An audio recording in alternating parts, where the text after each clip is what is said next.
Alright, this is Soundodger Plus, made by Adult Swim Games. We're watching it on the PC. This is the Steam version. There's about 35 levels or songs included with this version of the game. This is, the objective of the game is there's songs playing or music, and you are trying to avoid these notes or sounds. And they're given or portrayed in different shapes and sizes. There's circles, there's squares that'll come after you, there's these triangles that kind of shoot towards you or at certain locations. It's a great bullet hell type game. It's really cool because you use your mouse, which is neat because you're going to get that really fast response. However, it would be a really cool game with the controller. Like if you slowed it down a bit and use the controller because, oh my goodness, I can't do this and talk. Because then you can actually like practice your bullet hell games on a controller. That's the one problem. It's not a problem, but it would be cool if I could practice with the controller. You know. You also do when you have it. You can slow down songs, but you don't get like your score or whatever doing that. It's just going to be just percentage. I wish there was a score in this game. There is no score, so you can't be like, oh, you know, you go ahead and do it and see how high of a score you can get. It's just percentage, how much of the song you can complete without getting hit. Which you can see I'm doing too well. Yeah, because then it would be kind of neat. Like you could try to, you know, get hit but not get hit. Like a nearly dodge gives you 1,000 points or 500. That would be pretty cool.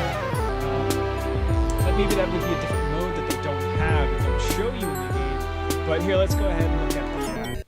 We got a lot of options here, which is pretty neat.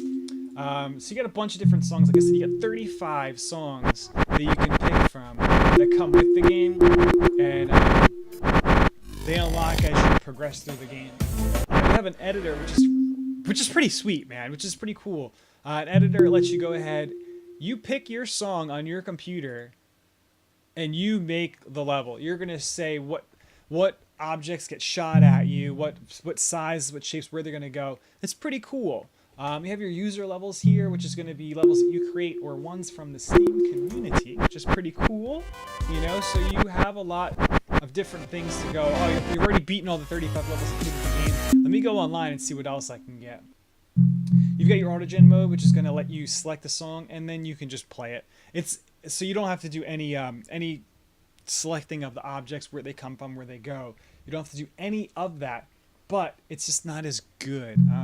It seems like the game, it's smart, but not super smart in what to do, what to shoot at you. And then lastly, here's your options menu. You definitely have to go here. You definitely really have to go to your options menu. Go to settings, the visual settings. You can change your full screen to be full screen or windowed. I do like the windowed mode because it lets you be more precise with your mouse movements. However, full screen's really cool because the game's really pretty. It's a lot of colors. It's really bright and vibrant, and you can make it faster or slower. You know, so it sacrifices visuals for a faster render. Which is, if you have a computer that can play, you know, any of these newer games, you're probably fine. And there's also 60 frames per second mode. It's default off. I turn it on because I want those 60 frames. It makes the game a lot smoother, and the game runs perfect. It's beautiful. It also turns show hitbox on. It's default off, but go ahead and turn it on because that circle that you saw in that previous part of the game, inside of it, it will have what your hitbox is, so you can see what's going on. So it's a very fun game. I really enjoy it, but it's not a long-lasting game for me, however. I'm a fan of bullet hells and, you know, like those first, the overhead shooters, like 1942 and such, or Ikaruga. But it's just music, and the music's pretty cool that comes with it. And the game works great for music. If you're like a musician and you create your own songs, I've got a buddy who does that. This is a great method to get some visibility on your music, perhaps. You know, you can put it out in the community and see what they like, what they think of your music, and also the levels that are created to go with that music.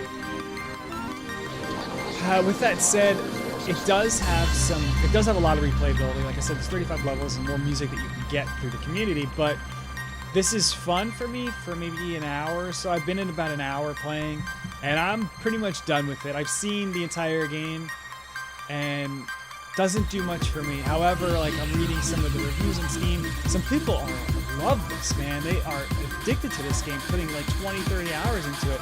While it's a good game, do not get me wrong, it's a very solid game. For me in particular, I do not feel there's a lot of gameplay to it, because this is it right here. You know, you change the music in the background, and you move the mouse around. That's it. So, while that's cool for a while, it's not enough for me to say, you know what, this is a great solid game. I can't wait to put 20 hours, 15 hours. It's a good game. Visually, it's beautiful. It's stunning. The colors are really vibrant. I like it. It's just not really a fantastic, long-lasting game for myself. Definitely recommend if you're a bullet hell fan or you love to play games that have music, really solid, good music to it, check it out. Soundodger Plus on PC Steam. Definitely worth checking out.